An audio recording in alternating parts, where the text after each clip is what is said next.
ఏమీ చేయలేదు. అంతెందుకు సాక్షాత్తు బ్రహ్మ యొక్క బ్రహ్మభాషము, బ్రహ్మదండము, బ్రహ్మాస్త్రము కూడా నీకు ఏమీ చెయ్యలేదు. నీకు మరణము లేదు, నీవు శాశ్వత చిరంజీవివి, నీవు వెళ్ళి రాగలవు, నీవు సాధించి చూడగలవు అని చెప్పేసి జాంబవంతుడు తన శక్తిని తనకు నిరూపించి చూపించడంతో అప్పుడు హనుమంతుడి యొక్క బలం తనకు గుర్తు వచ్చింది. ఎందుకంటే తనకు శాపం, కోతి చేష్టలతోటి అప్పుడప్పుడు దేవతల ఋషులందరినీ కూడా ఏడిపిస్తూ ఉంటే వాళ్ళు సంధ్యావందనం చేస్తుంటే వాళ్ళ పంచలాగడం, వీళ్ళు సంధ్యావందనం చేస్తుంటే వీళ్ళ ఆసనాలు రాగడం, వాళ్ళ మీదకి ఎక్కి వాళ్ళ ఇక్కడ పందిరి పీకడం చేస్తుంటే వీడి యొక్క వరాలకి కారణంగానే వీడిని ఎవడు ఏమి చేయలేడన్న బలానికి వీడి ఇంతలా విరమిస్తున్నాడు. వీడికి అన్ని కూడా మరిచిపోయేలా శ్రమిస్తున్నాను. సమయం వచ్చినప్పుడు వీడికి అన్ని ఎవరైతే గుర్తు చేస్తారో వీడి యొక్క బలం అప్పుడు వీడికి గుర్తు వస్తుంది అని చెప్పేసి ఋషులందరూ కూడా హనుమంతుడికి శాపం పెట్టారు.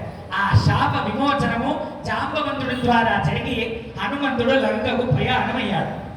ప్రయాణం అయిన తర్వాత లంకను అంతా కూడా చూసేశాడు హనుమంతుడు.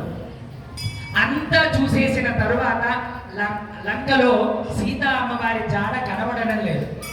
ఆ లంకకి కొద్దిగా దూర భాగంలో అశోకవనము అనేటువంటి ఒక వనము ఉన్నది. ఒక పైకి ఎక్కి చూశాడు. ఇప్పుడు నా మీద అందరూ కూడా ప్రాణాలు పెట్టుకొని, నమ్మకం పెట్టుకొని, అందరూ నా మీదనే ఆశలు పెట్టుకొని ఎంతో మంది అక్కడ రాముడు, లక్ష్మణుడు, సుగ్రీవుడు, అంగదుడు అందరూ కూడా నా మాట కోసమే ఎదురు చూస్తూ ఉన్నారు. ఇప్పుడు ఇక్కడ సీత లేదని చెబితే అక్కడ వాళ్ళందరూ కూడా రామచంద్రుడు మరణిస్తాడు సీత లేదనే చక్రకి. సుగ్రీవుడు నన్ను సంహరించడమే కాకుండా నా సైన్యాన్ని మొత్తం కూడా సంహరిస్తాడు. నా సైన్యమే కాకుండా దశ దిశలకి వెళ్ళినటువంటి సైన్యాలందరినీ కూడా శిరచ్ఛేదన చేస్తాను అని చెప్పేసి మాటిచ్చాడు. ఇప్పుడు నేను ఒక్కడిని అక్కడికి వెళ్ళడం వల్ల ఇంతమంది ప్రాణాలను సంహరించిన వాళ్ళను నేను అవుతాను.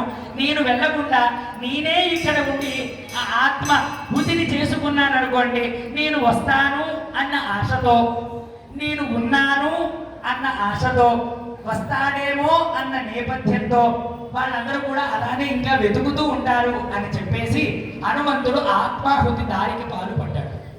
అలా చెట్టుకు వెళ్ళి ఉడేసుకుందాము అనే సమయానికి ఆ చెట్టు పైకి వెళ్ళేసరికి అక్కడ అశోకవనం కనబడింది.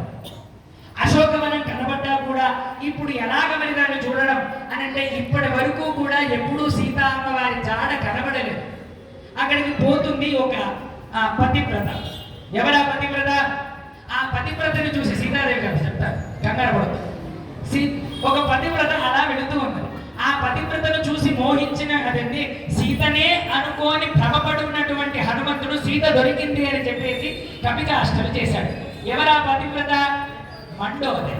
ఆ మండోదరిని చూసి కవిచేష్టలు చేశాడు. అయినా మళ్ళీ వెళ్ళి రావణాసురుడితో మాట్లాడడం గమనించింది మండోదరి. ఆహా, నా సీత రాముడిని తప్ప ఎవరితో మాట్లాడదు కదా, ఇలా ఎందుకు తిరుగుతూ ఉంటుంది అని చెప్పేసి మరలా ఆ భ్రమ నుంచి బయటికి వచ్చి ఎవరికి నమస్కారం చేశాడు?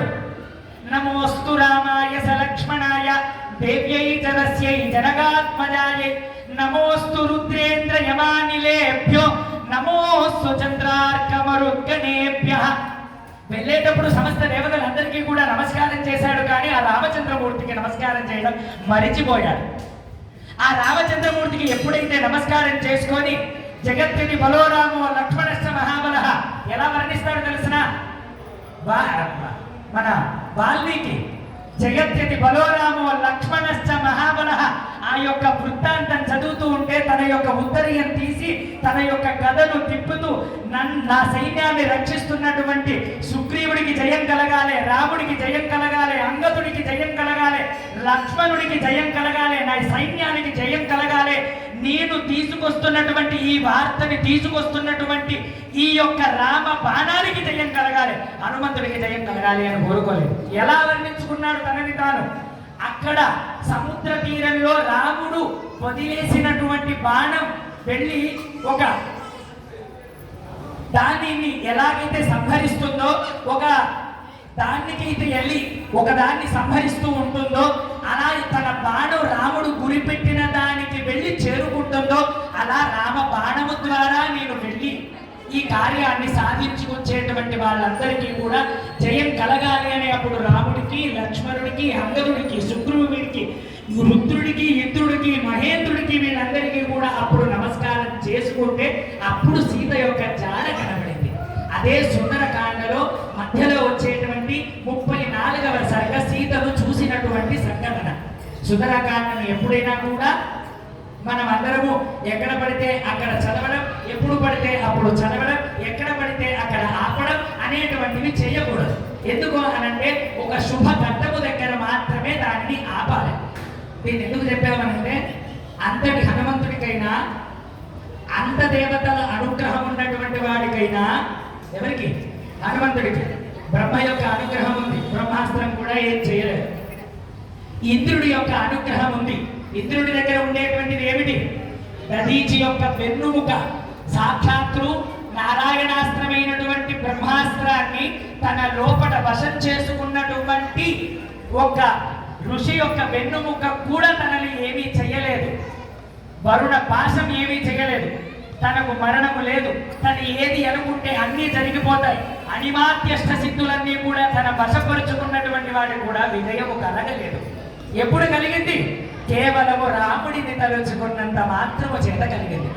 అలాగే మనమందరం కూడా ఎంత గొప్ప వాళ్ళమైనప్పటికీ కూడా మన దగ్గర ఎన్ని విద్యలు, ఎన్ని మంత్రములు, ఎన్ని ఉపాసనలు, ఎన్ని శక్తులు, ఎంత డబ్బు, ఎంత పదవి, ఎంత ఉన్నతమైనటువంటి స్థానం ఉన్న రామనామ యొక్క, రాముడి యొక్క అనుగ్రహం లేకపోతే ఆనాడు హనుమంతుడికి జరిగినటువంటి గదే మనం కూడా జరుగుతుంది.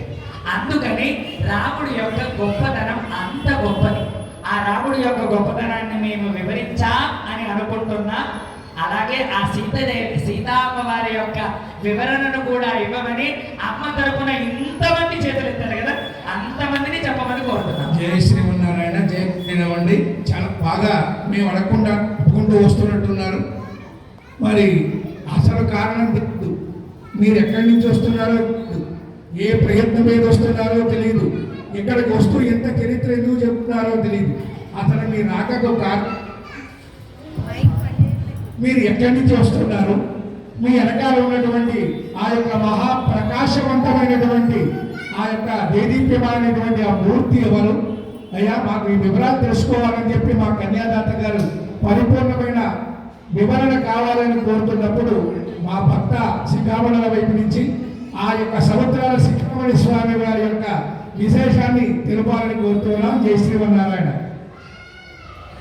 మనమందరం కూడా ఎన్నో సంవత్సరముల నుంచి ఎన్నో పూజలు చేస్తున్నామా?